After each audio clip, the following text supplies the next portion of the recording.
My name is Kim Barberi, and I'm the education specialist here at the library. I must say it has been so gratifying to have such large audiences these past few days. I'm thinking we need to do D-Day every day. Well, maybe not, but you know. As we commemorate the 70th anniversary of D-Day, we do it with the knowledge of what D-Day is and why it ranks as a seminal event in history. It is appropriate, absolutely so, that we recognize and honor the generation that fought and won World War II at such great sacrifice. But even that is not enough.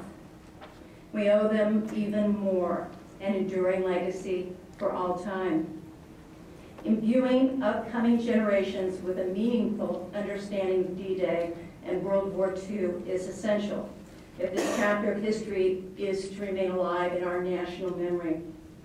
The history of World War II is captured beautifully in the exhibits, programs, and special events of World War II Remembered, Leaders, Battles, and Heroes. But what we must ensure is that we carry its significance and its lessons forward, far into the future. Preparing our educators to teach about it and harnessing methods that truly impact student learning must be a priority.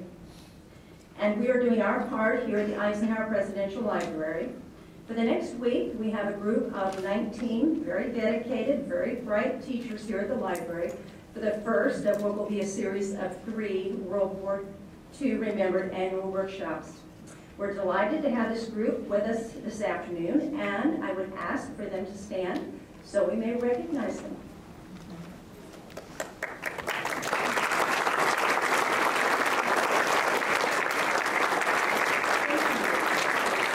And teachers, thank you for your interest in World War II and for your commitment to teaching the next generation about it. And now for our keynote speaker, who, by the way, is the featured historian at our teacher workshop next week. He writes with insight, passion, and a great grasp of history. One of the best military historians on either side of the Atlantic. The story is told with great intelligence and sympathy. He writes books that you want to read. These are only a few of the many examples of the high praise earned by this afternoon's keynote speaker, Nigel Hamilton. We are so grateful to have him here with us today to mark this special D-Day anniversary. Professor Hamilton is a senior fellow in the McCormick Graduate School at the University of Massachusetts, Boston. He is the author of an impressive and a very, very long list of books. Many of them multi-volume works and most of them biographies, for which he has a singular passion. His first major biography, The Brother's Man, was published in 1978, followed 3 years later by Monty, The Making of a General, 1887-1942, the first in a 3-volume work. American presidents have long been a subject of Professor Hamilton's research and writing. He authored the critically acclaimed JFK Reckless Youth, which inspired the television miniseries. Former President Bill Clinton was the focus of a 2-volume biography, and American Caesars, Lives of the Presidents from Franklin D. Roosevelt to George W. Bush, examines 12 U.S. presidents. Professor Hamilton's keen interest in biography led to the founding of Biographia Publishers and the Biography Bookshop in the mid-'80s. Through his efforts, the British Institute of Biography and the first Center for Biography in Britain, the Biorama Project, was established. 2 of his books reflect his great enthusiasm for the study of biography. Biography, A Brief History, and also How to Do Biography, a Primer. Not only has he written or co-written, by my count, at least 25 books, but Professor Hamilton has won numerous awards for his writing, among them the Whitbread Award for Biography and the Templar Medal for Best Contribution to Military History. Today, British-born Nigel Hamilton is an American citizen. and his most recent work, The Mantle of Command, FDR at War, 1941-1942, was released on May 13th. It is conveniently available in our gift shop. I know I am looking forward to reading that. Please join me in welcoming our D-Day 70th anniversary keynote speaker, Nigel Hamilton.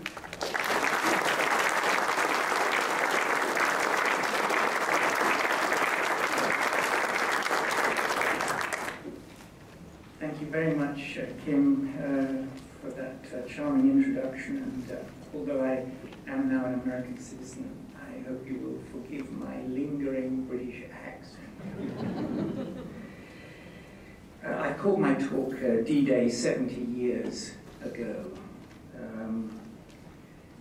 I begin by saying that yesterday, on the 70th anniversary of D-Day, President Obama traveled to Normandy as our nation's head of state and the U.S. Commander-in-Chief, the Commander-in-Chief of our armed forces, which is only right and proper, for the number of veterans who took part in those historic landings is diminishing by the day, and we want to honor their courage as well as the supreme sacrifice of those who never came back alive. When I was asked to visit with you here in Abilene at the Eisenhower Presidential Library, I felt deeply honored. As a recently naturalized American, it is for me an especial privilege, for I have a special connection with D-Day. My father took part in the D-Day invasion, becoming the youngest British infantry battalion commander in the Normandy battle at the age of only 25. And my childhood summers thereafter were spent camping in the region, Normandy, where so many of my father's men lost their lives. 600 of his men became casualties in the great battle that followed the landings, out of 1,000. From Normandy, my father went on to fight in Belgium, Holland, and Germany, as the Allies pursued President Roosevelt's goal of the unconditional surrender of the forces of Nazi Germany. Later, I got to know quite intimately Field Marshal Bernard Montgomery, the general who had commanded the Allied land forces at D-Day, and the man who took the surrender of all German forces in Holland, northwest Germany, and Denmark on May the 4th, 1945, less than 11 months after D-Day. And was even taken by Monty to spend a weekend with his hero, Winston Churchill, who had been Prime Minister at the time of the D-Day landings. A very extraordinary privilege for a 19-year-old university student, I can tell you. Later still, I was appointed official biographer of the Field Marshal in 3 volumes. And I was able to interview many hundreds of surviving US and British commanders in the Normandy campaign, from paratroop commanders such as Generals Max Taylor and Jim Gavin, to corps and divisional commanders such as Lightning Joe Collins and Brian Horrocks, and their staff officers, military aides and men, American, British, and Canadian, all serving under the Supreme Commander, General Dwight D. Eisenhower. It was an unforgettable experience to assemble in retrospect the story of the largest amphibious invasion that will probably ever take place in human history. It brought me here to Abilene many years ago in the 1980s to do research in the library's papers, and in many other United States libraries and archives. When it was all over in 1988, however, I felt I should move on, and I did, becoming a presidential historian. Not only writing new biographies of President John F. Kennedy and Bill Clinton, but as Kim said, a group biography of the last 12 United States presidents, from FDR through Dwight Eisenhower to George W. Bush, American Caesars, which was published in 2010. Can everybody hear? Yeah. Now you can. Well, none of what I've said really matters. Now it matters. It was the writing of American Caesars that alerted me to the fact, though, that no one had ever chronicled President Roosevelt's life as United States Commander-in-Chief. That is, Commander-in-Chief of the Armed Forces of the United States in World War II. From the Commander-in-Chief's perspective in his Oval study, his Oval office, his map room, his Maryland camp, Shangri-La, which later became Camp David, his house at Hyde Park, and his travels across the nation and abroad, to Newfoundland, to Africa, Casablanca, Cairo, Tunis, Tehran, Pearl Harbor, to the Middle East and Yalta.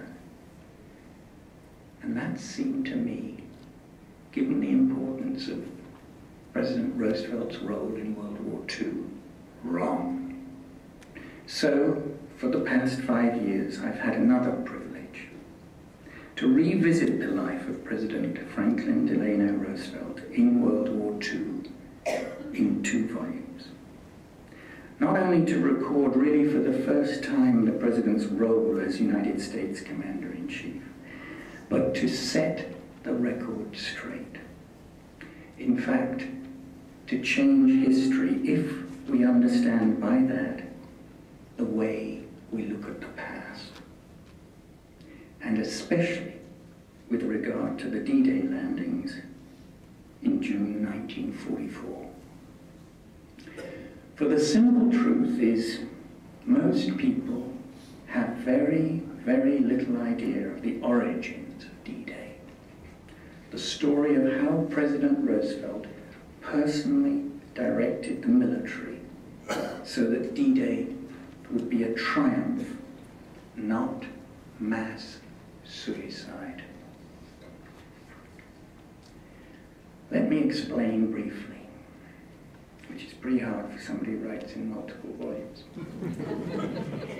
In 1942, in the somewhat panic-stricken weeks after Pearl Harbor, a time when a young Major General Eisenhower, working in the War Department, was trying vainly to put together the ships that would be needed to rescue his former boss, General MacArthur, in the Philippines.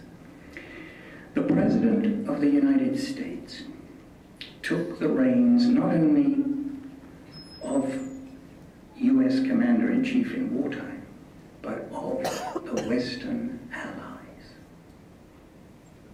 Whatever you may have read or seen of the performance of Winston Churchill in 1942, let me tell you that Churchill's role was, as Churchill admitted publicly later that year in November of 1942, he was only the President's, quote, ardent lieutenant. It was the President of the United States who determined the strategy of the Allies. And Roosevelt began this with a decision of historic importance, namely to pursue a policy of Germany first, not Japan first. Defeating Japan first would still leave Hitler in control of Europe, the President maintained. Whereas defeating Hitler first would make it then impossible for Japan to hold out for more than a few months. And so, bucking public opinion and media commentary, the Commander-in-Chief of the Armed Forces of the United States focused on dealing with Nazi Germany as America's first priority. Easier said than done, however. The British Empire in the Far East collapsed that spring, and the United States was expected to save Australia on its own without British help.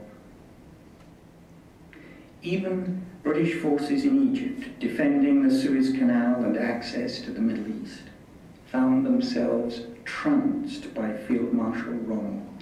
Over 30,000 British troops surrendering Tobruk on June 21, 1942, without a fight. As Churchill, who was visiting President Roosevelt in Washington at the time, later wrote, it was, quote, a bitter moment. Defeat is one thing, disgrace is another. The difficulty for the president was not only the collapse of British forces across the world, but the cuckoo plans of the president's own generals and admirals in Washington, as I've described in the mantle of command. Honorable men in Washington with no idea of military reality in confronting Hitler's Wehrmacht in battle. The Secretary of War, Colonel Henry Stimson, the Chief of Staff of the United States Army, General George Marshall, and the entire complement of generals and admirals in the War and Navy departments in Washington thus called for an immediate Allied invasion of northern France, a so-called Second Front. Either that year, 1942, or latest in the spring of 1943, the most direct route to Berlin and defeat of the Third Reich. How such senior officers in Washington could have given their president and commander-in-chief such advice today is almost beyond comprehension. But they did. And when President Roosevelt said no, we have never fired a single shot against a single German soldier yet in this war. We must first gain combat experience. They came close to mutiny, as I've tried to describe in the mantle of command. The Secretary of War of the United States telling the President of the United States that the President's alternative plan, which was to launch an amphibious invasion of Northwest Africa, at the bottom of the map there, to save the British after Tobruk, and to learn how to fight the Germans in real battle at the furthest extremity of German lines of communication and knock Italy out of the war. They bet their own president the plan would fail. In fact, Secretary Stimson took a bet with the President of the United States that his invasion, codenamed Torch, would fail, and asked General Marshall whether, if he was made dictator of America, he would cancel the President's great pet scheme, as Stimson called it, for landings in Northwest Africa instead of a second front. And Marshall said yes, he would. He would cancel Torch. How President Roosevelt faced down his generals and insisted they carry out his North African plan, Torch, instead of committing mass American suicide on the beaches of northern France in 1942 and again in 1943, is one of the most dramatic episodes in American history, and one with a happy ending, for Torch did not fail. the President chose General Eisenhower, young President Eisenhower, to be its commander-in-chief, and the landings on November the 8th, 1942, the Torch invasion, proved a brilliant success, stunning Hitler and giving hope to millions of people across occupied Europe that the Americans are coming. You see the landings marked in blue arrows on the North African coast there at the bottom of your map. How disastrous a cross-channel invasion would have been if the generals and admirals in Washington had had their way had already been demonstrated in August that year, 1942. When Winston Churchill authorized a mini D-Day invasion targeted at a little French seaport south of the Pas-de-Calais called Dieppe. It's not actually marked on the map, but it's somewhat above the blue arrow, southeast of Dover.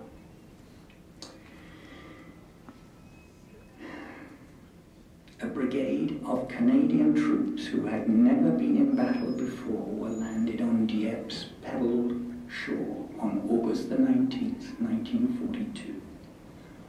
Almost 1,000 were slaughtered in cold blood without ever getting off the beaches, despite the tanks that had landed with them. And Hitler was delighted, saying to Goebbels, his propaganda minister, that General Sepp Dietrich, his favorite SS commander, would be furious that he hadn't even had the time to get to Dieppe before the enemy was wiped out, the Canadians taking over 60% casualties that morning. President Roosevelt, in other words, had been proven right and his generals wrong. And the same thing happened then in 1943, a few months later. But with the British now giving the president grief. At Casablanca in January 1943, the president had wonderfully silenced his Washington generals who were criticizing Eisenhower for being slow to seize Tunisia,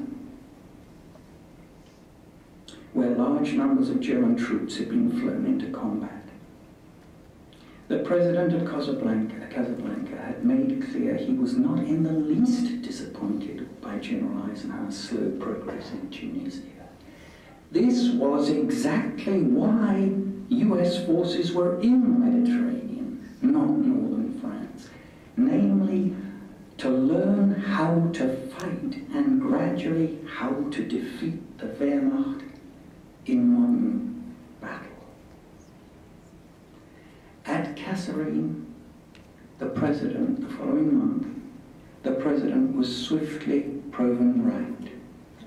Defeat at German hands was shocking, but not shameful. North Africa was an opportunity to learn the lessons of combat, of command, and of coalition cooperation, army, air, and navy, fighting together with allies.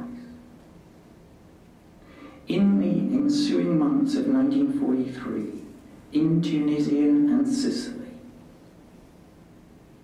we heard a very moving story just half an hour ago about those invasions. United States forces did exactly that. Learn how to defeat Wehrmacht forces in battle, instead of launching a cross-channel invasion where Hitler had over 25 divisions waiting for us to assault the beaches or the ports, that would have failed at that time before United States troops had had time to become battle-hardened. as United States forces, including young General Eisenhower himself, learned those tough lessons, the President laid down the further strategy the Allies would follow. 1943 would, in the Mediterranean, provide the field and amphibious experience US forces needed in 1943. The spring of 1944 would, he got everyone to agree, then be the right moment for D-Day. A moment when US mass production, and we've heard of Rosie the Riveter, the home front, when US mass production of planes, tanks, and ships would make it logistically feasible, and a moment by which the United States would have the requisite combat and command experience gained in the Mediterranean theater and coalition experience that would ensure the troops themselves had a good chance of succeeding in a venture which, after all, even Hitler had not dared to undertake, even at the height of his victories in 1940. It was at that point that Churchill, yet again, came to Washington in May 1943 on board the Queen Mary with 160 staffers ensconced in the staterooms that were specially rebuilt on the liner, which had become a troop ship. Why did he come? He came to persuade the President, if possible, to dump the D-Day invasion in 1944 in favor of more Mediterranean ventures, or if not, at least to postpone D-Day until 1945 or 1946. 1945 or 1946, the President, who had been told in December of 1942 already that already 2 million Jews and other people had been exterminated by the Germans in camps.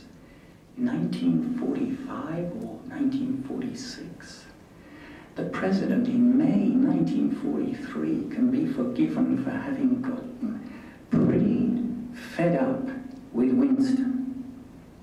And he read Churchill, as he put it to a friend, the Riot Act. Combat-hardened divisions, including commanders like General Bradley and Patton, would, he made clear to Churchill, have to be withdrawn from the Mediterranean as soon as Sicily was in Allied hands. They were to be sent to Britain to be the spearhead of the D-Day invasion set for May the 1st, 1944, latest period. Churchill didn't know what had hit him. He thought Mr. Roosevelt must be ill. Have you noticed that the President is a very tired man? His mind seems closed. He seems to have lost his wonderful elasticity, Churchill complained to his doctor. In truth, the President was in perfectly good health, just tired of Churchill's continual attempts to evade the agreement that had been made. United States forces had, after all, saved the British in North Africa and were now ready to launch a long-awaited second front that would lead to Berlin. He did not want a fruitless diversion of effort in the Mediterranean or the Aegean, on the other side of Italy, or in the Balkans, and saw no reason why the United States should agree to such a cancellation or postponement. The President then stood firm. Not only was serious planning begun for the D-Day landings, codenamed Overlord, but the President began to think more carefully who should command them. Given following Churchill's obstructionism, amounting to cross-channel defeatism, the President rejected the initial idea of a British Supreme Commander. But if it was to be an American Supreme Commander, who should it be? It was at that point in the summer and fall of 1943 that President Roosevelt began to question the assumption, which everyone had, that the Supreme Commander should be General Marshall, the Chief of Staff of the United States Army. Marshall, after all, was the man who had opposed the President over the Torch invasion, fearing it would fail, while pressing for an assault on northern France that definitely would have failed. Moreover, Marshall had further disappointed the President by becoming deeply anxious lest the Germans magically invade Spain, cross the Mediterranean from Italy and Sicily, invade Spain, come through Spain, cross the Mediterranean, and strike Eisenhower's forces in the flank through Spanish Morocco. That's what Marshall was so frightened of, and kept an entire American army waiting for that possibility, a prospect, a German invasion through Spanish Morocco, which the President thought absurd. In short, for all his administrative ability as Chief of Staff of the United States Army, Marshall did not inspire the President with the confidence that he would make a great Supreme Commander in the field of battle. Marshall could be stiff and formal. Not even the President was encouraged to address him as George. But above all, he could be obstinate and lacking in good judgment. Good judgment. It was this ability that Roosevelt sought in choosing a Supreme Commander for Overlord. Month after month, he held off the appointment of a Supreme Commander, leaving the invasion planning to be done by a Chief of Staff to the Supreme Commander designate, Cossack, which was not ideal, in fact, downright embarrassing when Stalin at Tehran, at the big summit in Tehran in November, asked who would command Overlord on behalf of the Allies. But still and all, better than appointing the wrong man. And in the end, after meeting General Eisenhower in Iran and Tunis and Cairo in November, and we have some. Here he is at Cairo. Here he is actually, this is mislabeled. This is when he's visiting and he meets General Eisenhower at Casablanca. That's a photo at Rabat, in fact, in January of 1943. And here he is again in Tunis in December, so he was meeting him again and again in the field. Finally, on his way back from his summit, the President's summit with Marshal Stalin, the President told Eisenhower once he was seated beside him in the car, "Well, Ike, Tim, our esteemed Deputy Director of this great museum, may question the actual wording, as any good historian should, but we believe that the President said, 'Well, Ike, you are going to command Overlord.'" He'd already informed Stalin and Churchill, and also the President had informed General Marshall, who had accepted the President's decision with his trademark sang-froid, though deeply disappointed. The President met with Eisenhower another 3 times in Washington over Christmas, or rather New Year of 1944. in Washington when Ike was more or less ordered home to take a rest from his responsibilities before undertaking command of the D-Day invasion forces. The president, Ike found, was quite certain D-Day would be a success. And the president wanted really to talk about the end of the war, unconditional surrender by the Germans, and the best way to administer Germany in the aftermath, as well as the French while the war lasted. And also the setup for a United Nations organization using the United States as one of the world's 4 policemen on behalf of the UN to ensure that no Third Reich or Empire of Japan or madman ever brought the world near to destruction again.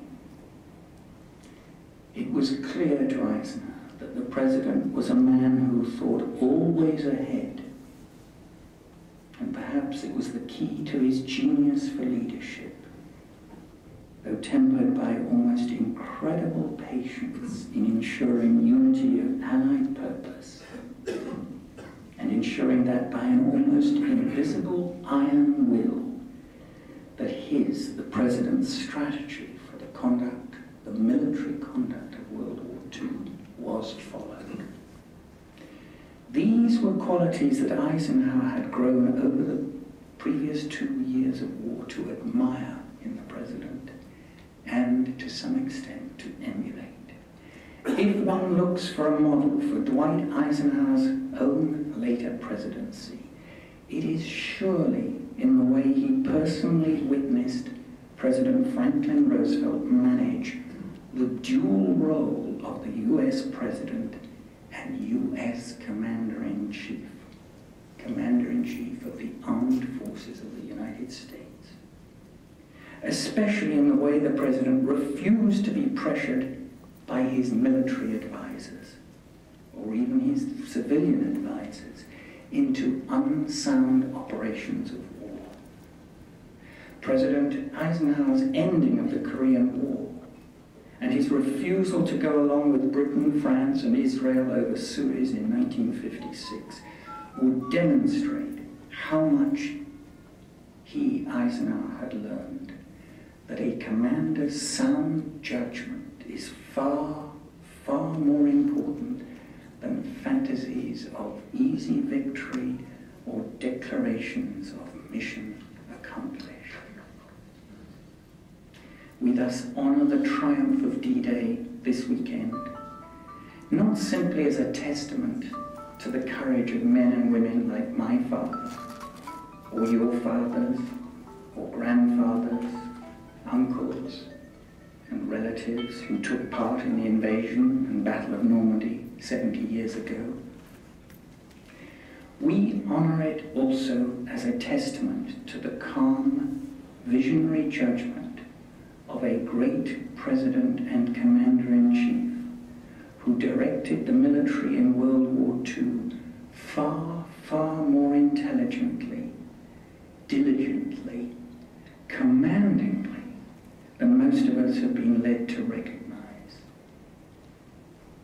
A man who delayed his choice of the supreme commander to lead the Allied forces in that momentous enterprise because he wanted the choice to be the right one, a choice worthy of the hundreds of thousands of American servicemen who would be risking and, if necessary, giving their lives to fulfill the President's Germany First policy. D-Day, the invasion which, as Hitler acknowledged, would decide the war. As it did, leading not only to the defeat of Hitler's forces in the West, but which led, under General Eisenhower's leadership, to the final, unconditional surrender of the German armed forces 11 months after D-Day. Thank you very much.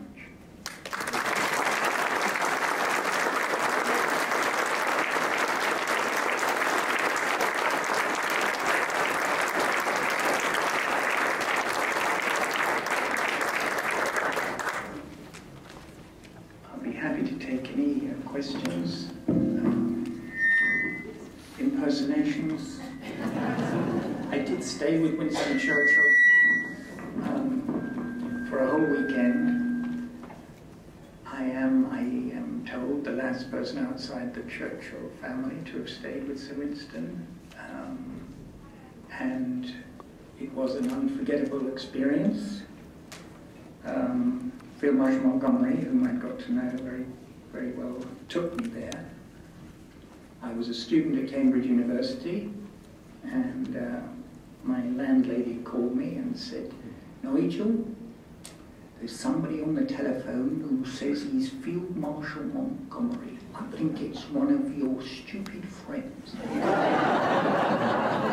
But it wasn't. It was Monty himself, who was retired, but who loved and admired Churchill and felt every year he had to go and stay with Winston and Clemmy to cheer the old boy up. And so he elected to take me with him, and it was, as I say, an unforgettable experience. The high point of which was when Monty, during a pause in the conversation, because somebody was asking me this afternoon, whether Monty was as sort of stiff and difficult as he's often seen in military literature. And I said, no, he was a very, actually quite entertaining and provocatively entertaining man who actually liked to poke fun wherever he could, whenever he could, especially with younger people.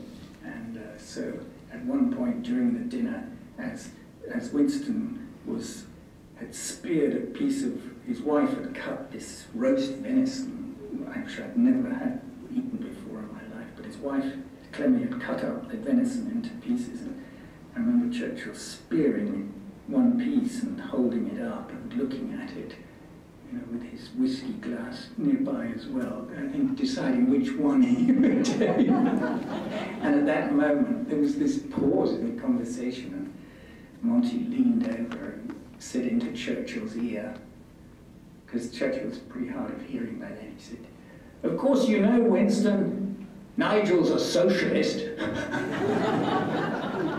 Which to the Conservative former Prime Minister was. And Churchill, bless him, looked again at the piece of venison, then looked at me, and then went, "Grrr."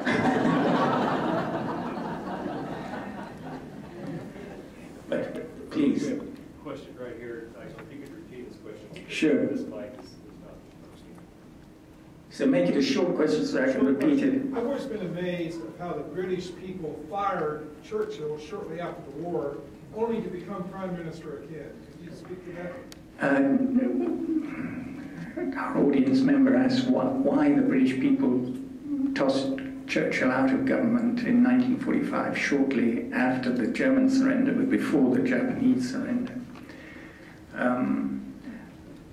I think that there isn't a short answer, but I think the shortest I can give is that Churchill was very old-fashioned. I mean, much as I still admire Sir Winston, the mantle of command is pretty critical of Churchill, because I think Churchill was very old-fashioned. He had served in India in 1898, and yet he was absolutely determined that in the 1940s, even as Japanese forces were getting closer and closer to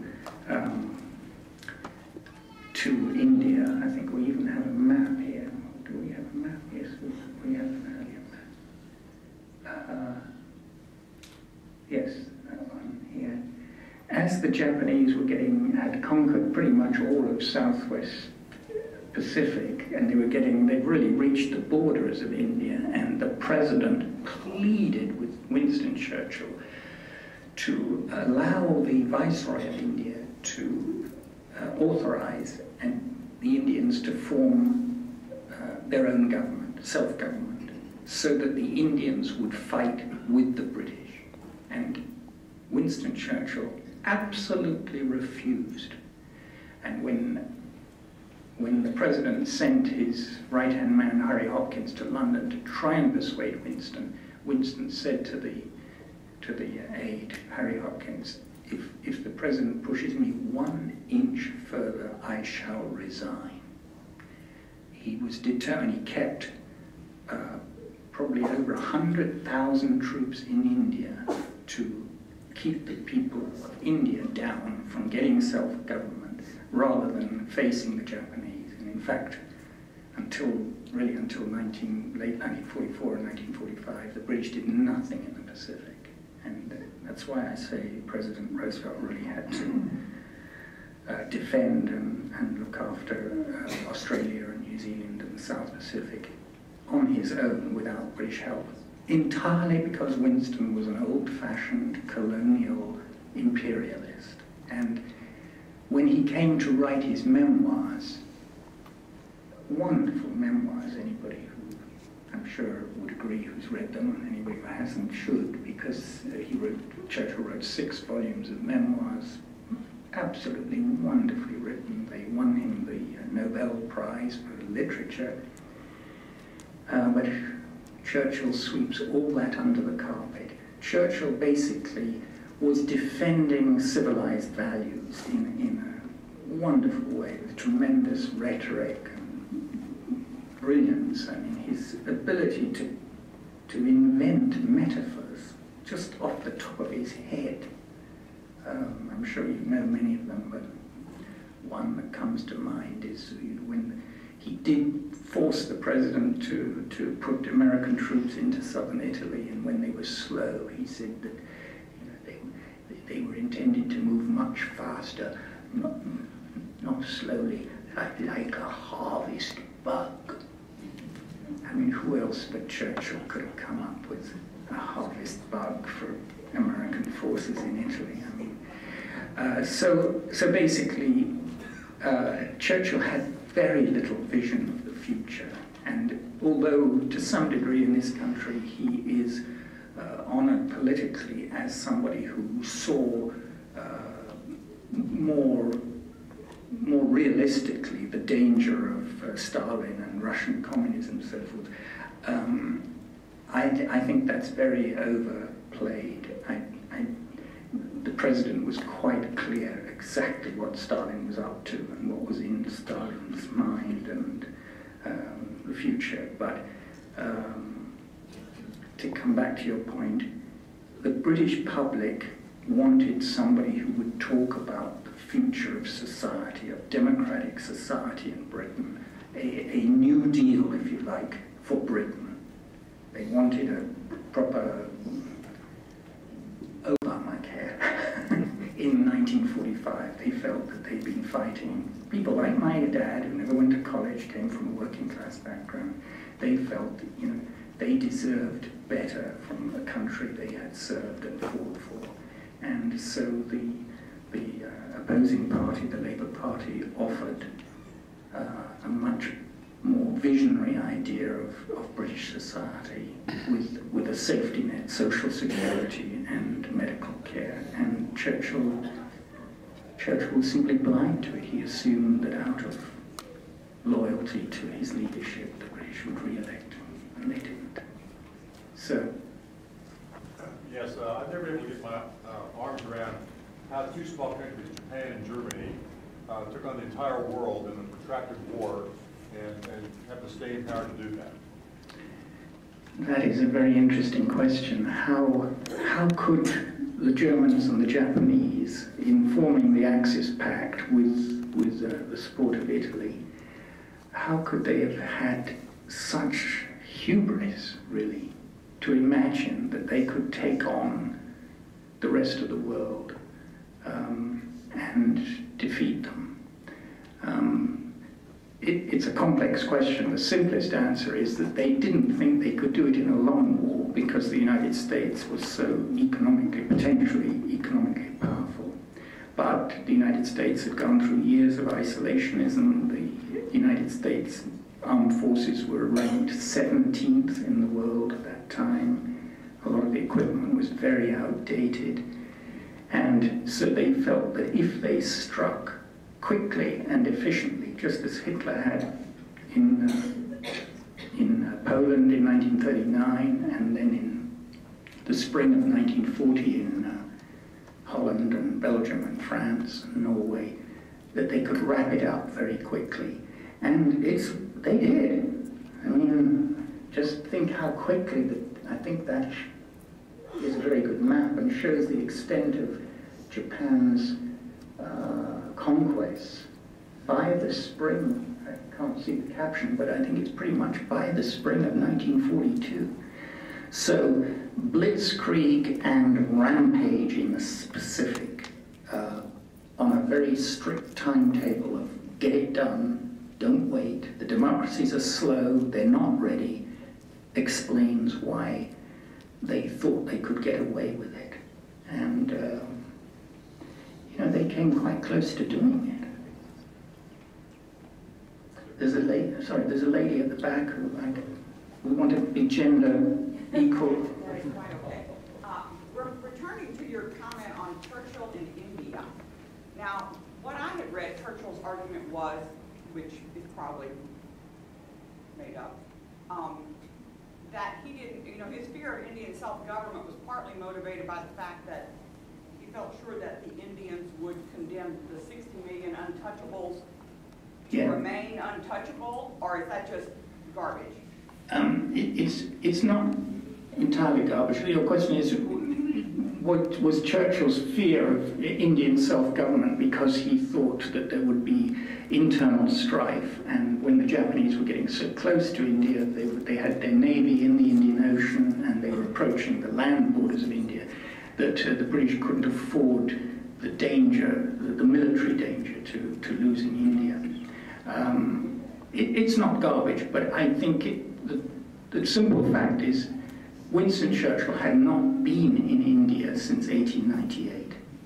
And I've looked through the correspondence that Churchill had with the Viceroy of India at the time, Lord Linlithgow, and I've looked through the correspondence which Churchill's ambassador to the United States, Lord Halifax, had with Lord Linlithgow, the Viceroy.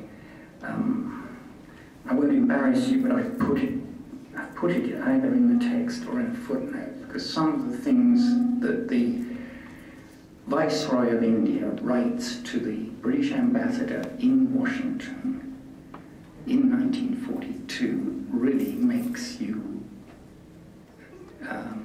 feel, certainly makes me ashamed to have been British. Churchill, in his memoirs, simply blamed Gandhi. Well, yes, Gandhi was unrealistic, he was a great spiritual leader, but Gandhi wasn't running the Congress Party. Jawaharlal Nehru was running the party and had the support of Muslims. And the last thing I'd say about that is, if Churchill was right and that it was better not to give the Indian self-government in 1942, how come Singapore was surrendered to the Japanese after only a few days?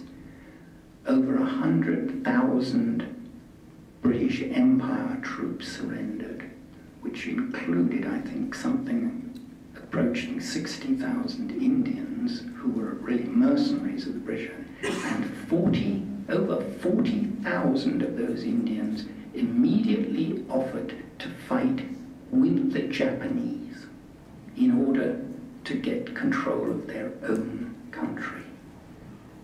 And one of the things that I so admire, and it is a sort of central moment in this book, is what happens in February of 1942, when word comes in from MacArthur to the White House, and it's a signal from MacArthur saying that the president of the Philippines, because the Philippines was still American territory, the president of the Philippines would like to surrender or negotiate with the Japanese, and you, Mr. President, must make the decision. But he sort of intimated that he thought possibly it was a good idea that the Philippine government should surrender, and that way spare themselves from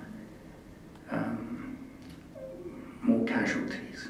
This was during the Japanese advance down the Bataan Peninsula, and General MacArthur was on the island of Corregidor with the President of the Philippines. And it's an extraordinary moment, another one of these great deciding moments of the war, not just militarily, but morally. And the President says, no, you, President Quezon, and you, General MacArthur, are not allowed to negotiate anything with the Japanese. If we negotiate with the Japanese at this point, the whole of the Pacific is lost and we'll never triumph. The fact is, American troops, this is what he says in his cable, the American troops are fighting with Filipinos to preserve the independence, the future independence, which has been guaranteed by an act of Congress in 1934 to take place in 1946.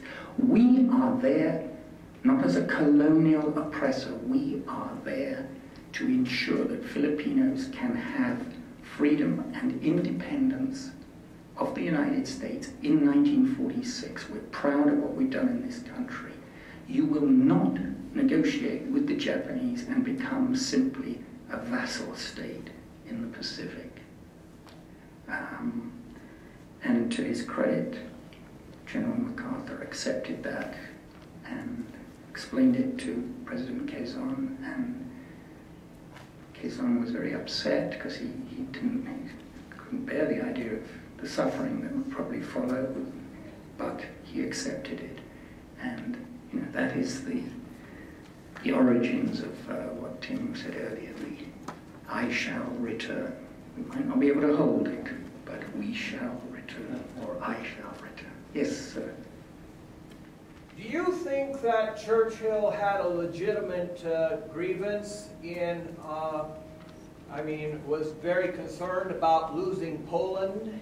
And how is it that Poland went to the Soviet Union, and did Roosevelt have a part in it? Well, it's a very interesting question, and as we have a Polish delegation at this weekend, very apposite. Again, there isn't a simple answer. Churchill knew as well as President Roosevelt that it would be very, very difficult, given the collapse of the British. It was impossible for the British to pursue the war, although the British had declared war on Hitler because of the German invasion of Poland. It would actually be completely impossible for the British to defeat Hitler once France fell in 1940 on their own, and that's why Churchill pursued the alliance with the United States. But I don't think Winston Churchill ever dreamed that the United States and Britain together could liberate Poland, given the strength of the Germans in 1942 and then 1943. I mean, it simply wasn't on the cards that they could defend, that they could protect, could invade and protect Poland against Soviet forces, which were their allies.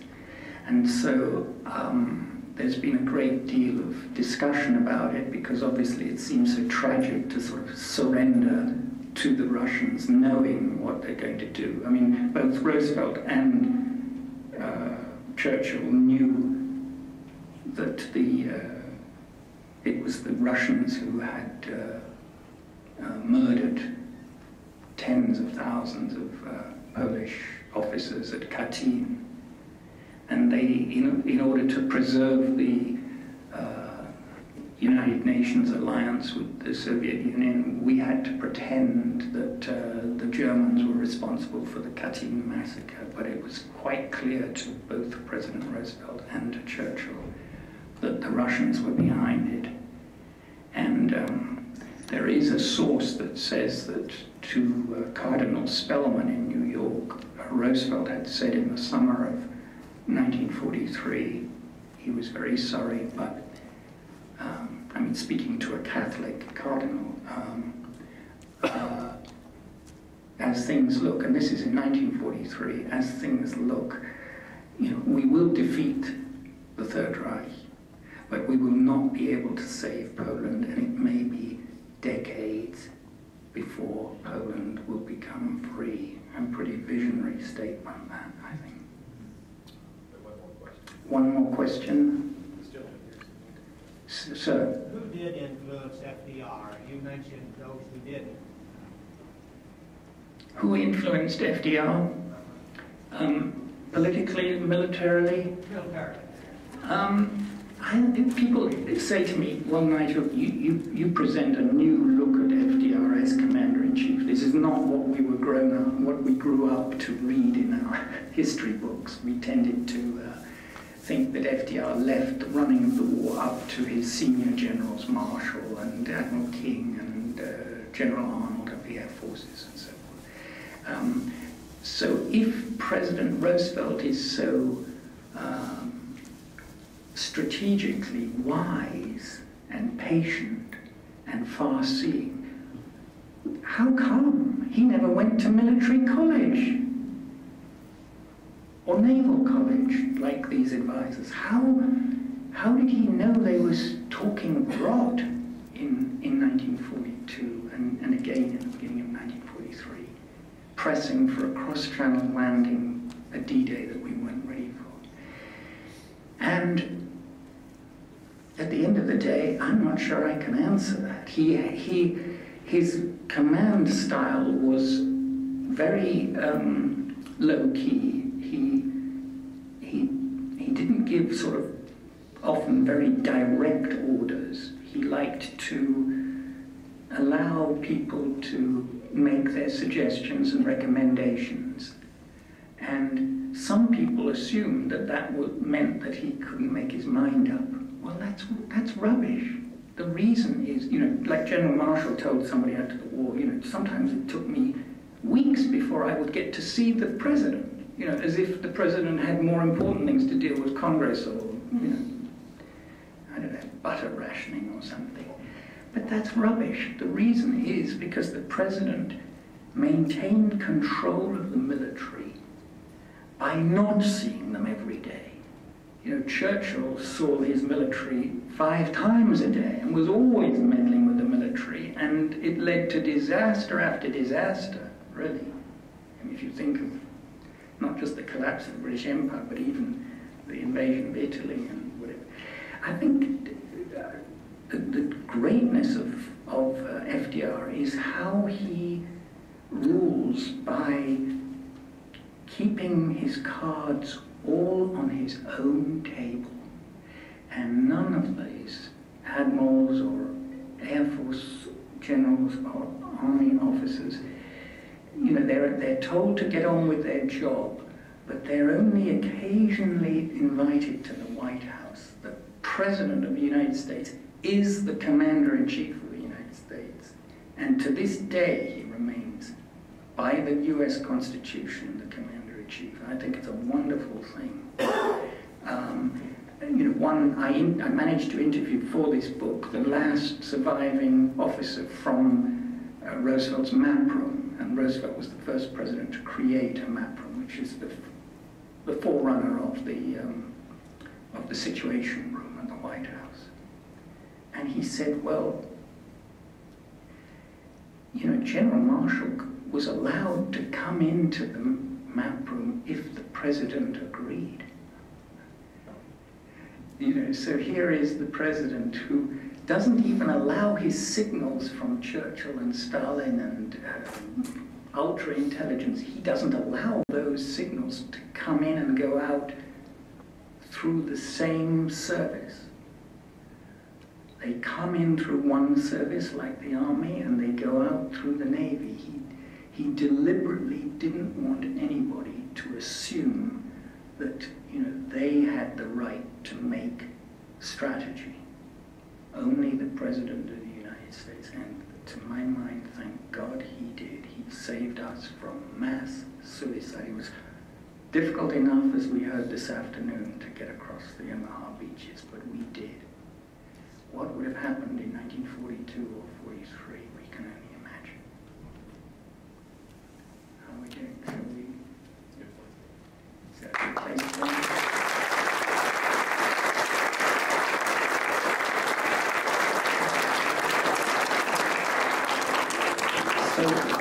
So with your help, we can change history. We can change the way we look at the past if you spread the word. The myth that President Roosevelt was standing back and letting the military run the war is a myth.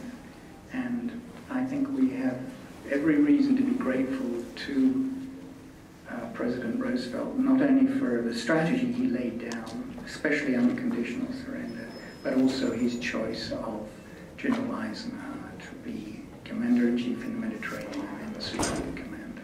Thank you again.